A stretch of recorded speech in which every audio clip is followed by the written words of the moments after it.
दोस्तों, भारतीय संस्कृति एक ऐसा संस्कृति है तो आप कभी ना कभी त्योहार हो या शादी हो या कभी आपके पास थोड़ा बहुत पैसा भी बढ़ गया हो तो कौन नहीं चाहता है सोना खरीदने के लिए। तो यहाँ पर सोना खरीदने का प्रथा आज से नहीं, कई सालों वैदिक युग से भी है। अभी तो आगे दिवाली आने वाला है तो बहुत सारे घर में तो सोना ही खरीदना तो प्लानिंग में होगा ही तो होगा। तो दोस्तों, आप लोग के मन में तो हमेशा सवाल आता है कि हम टीवी में अगर सोना का प्राइस अगर 40,000 आज देखते हैं, अभी तो 40,000 नहीं, बहुत तो बढ़ गया है, तो हम लोग एक एग्जाम्पल के तो देखना चाहेंगे। तो अगर हम 40,000 देख रहे हैं तो वो 40,000 में सोना आपका सोने वाला कैसे देता है और मेकिंग चार्ज थोड़ा रख के, और अगर 50 लाख अगर किलो होता है तो वो 50 लाख रख के वो क्या 1,000-1,500 फायदा में क्या वो क्यों दुकान खोलेगा। तो वो तो ग्रोसरी का दुकान भी खोल सकता है कि वो सब्जी का दुकान भी खोल सकता है जहाँ प्रॉफिट ज़्यादा है, लेकिन वो सोना वाला इतना पैसा वाला होते क्यों है। तो दोस्तों, उसका जवाब ये है,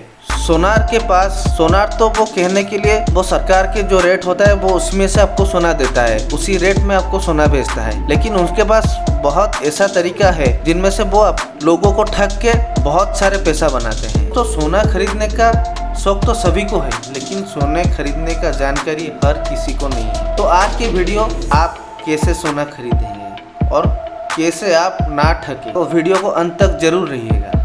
तो दोस्तों, आप सोना दुकान से ठगने वाले इंसिडेंट से बचने के लिए ये वीडियो को आप अंत तक जरूर देखिए बिना स्किप करके। पहले सोनार आप खरीदने से पहले, उनके ठग से बचने से पहले उनके चालाक के बारे में आपको पता होना चाहिए। उनका पहला बात ये होता है, जो ग्राहक आते हैं उनको वो मीठी मीठी बातों से बहुत ही उलझा देते हैं। ये ग्राहक के दिलों और दिमाग के ऊपर कब्जा करने का एक तरीका होता है। उनके ये बातों से हम फंसकर अपना बहुत सारे नुकसान कर देते हैं। और जिन लोगों को सोने की वेट के बारे में नॉलेज नहीं होता है तो उनको वो डिज़ाइन के मामलों में उलझा के ग्राहक को कम वेट वाला सोना भेज देते हैं। तो ग्राहक जब ये सब के बारे में पता नहीं होता है तो वो डिज़ाइन के चक्कर में, ट्रेंडिंग के चक्कर में वो सोना खरीद लेता है और उसको लगता है तो ये इतना फुल्का फुल्का सोना है तो ये बहुत ही सोना होगा। लेकिन हम आपको ये बताने की कोशिश कर रहे हैं तो ये जो डिज़ाइन होता है वो बहुत ही, जैसे आंखों को दिखेगा कि ये बहुत ही बड़ा सोना है, लेकिन उसके अंदर कुछ नहीं होता है। तो दोस्तों, जब आप सोना खरीदते हैं डिज़ाइन के चक्कर में आप वेट करवाना ना भूलिए। तो ये वेट करवाना जरूरी है। तो दोस्तों, भारत सरकार के दिया हुआ शर्तावली अनुसार सोनार को 4 से 20% तक ही मेकिंग चार्ज रखना चाहिए, लेकिन कोई ज़्यादा पैसे की लोभ में वो 20 या 25 या 30% में मेकिंग चार्ज लगा के वो सोना बेचते हैं। तो आपको ये बात के खास ध्यान रखना है। और ये आप जब सोनार के दुकान जाते हैं तो मेकिंग चार्ज पे बार्गेनिंग जरूर कीजिएगा। अगर आप 25% मेकिंग चार्ज दे के ज्वेलरी खरीद लिए और जब आपको भेजने के लिए जाएंगे तो वो खाली आपको सोने जितना वेट है उसका ही भाव मिलेगा, ना कि वो मेकिंग चार्ज का भाव। और वो जो सोना आपसे खरीदते हैं वो तो ऑलरेडी तो मेकिंग तो है ही, और वो उसको मेकिंग चार्ज लगा के भेज देते हैं।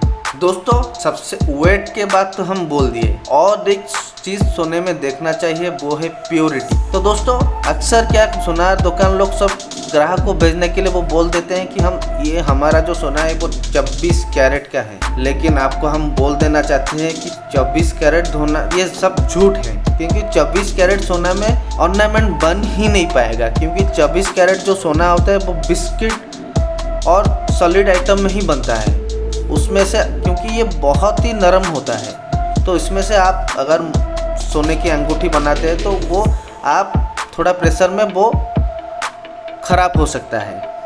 और ये 24 कैरेट के चक्कर में आप उनके बाद में उलझे मत। आप उसका प्योरिटी को चेक इसलिए करना चाहिए क्योंकि सोने का जो भाव होता है वो वजन से होता ही तो है, लेकिन उसका प्योरिटी को देख के भी उसका भाव बनता है सोने का। तो आप जब जाते हैं सोनार के दुकान पे तो ये प्योरिटी के ऊपर खास ध्यान रखिए। और उसके बाद आप हॉलमार्क देखना मत भूलिए। और हाल ही में उत्तर प्रदेश में एक घटना सामने आई, तो जिनमें से एक दंपति ने अब जो पिछले साल 24 कैरेट का सोना 1 लाख में खरीदे थे, तो जो आके वो सोनार के दुकान में बेचने गए तो उसका दाम 40,000 रुपये हुआ। तो उसके बाद ये पता चला कि वो 18 कैरेट का सोना 24 कैरेट के रेट में बेच दिए उनको। तो आपको इस सब में भारी ध्यान रखना चाहिए। और हमेशा एक बात, हमेशा कोशिश कीजिए सोने का जो पत्थर वाला जो सोना होता है, जो कंगन होता है, उसको ना खरीदने के लिए, क्योंकि उसको अगर खरीदेंगे तो आप जल्दी से ठग लिए जाओगे।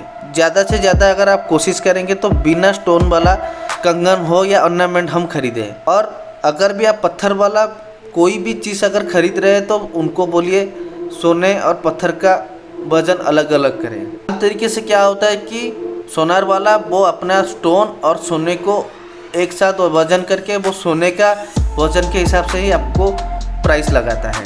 अगर मान के चलिए आप 10 ग्राम का सोना खरीद रहे हैं, उसके अगर एक स्टोन लगा है 2 ग्राम का, लेकिन वो सोनार क्या करेगा ना, उसको वेट करके आपको 12 ग्राम के हिसाब से सोने के भाव का पैसा ले जाएगा।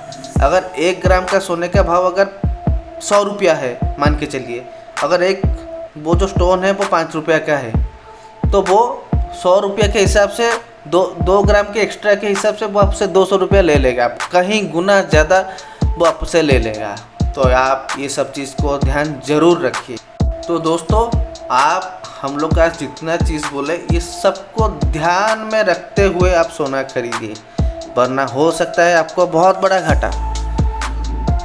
तो दोस्तों, ये वीडियो आपको कैसे लगा और आप और कौन से तरीके जानते हैं जो कि हम नहीं बोले, तो अब आप इस कमेंट बॉक्स में ज़रूर शेयर कीजिएगा, ताकि जो भी ये वीडियो देख रहा है वो कमेंट बॉक्स में भी और भी तरीके जो आप देंगे तो वो भी जान के और भी जागरूकता महसूस करेगा। आप इस चैनल में नया है तो लाइक और सब्सक्राइब जरूर कीजिएगा, और ये वीडियो का आपके परिवार और आपके आत्मीय लोग के पास ज़रूर भेजिए, ताकि वो भी ये ठगने से बच सके। जय हिंद दोस्तों।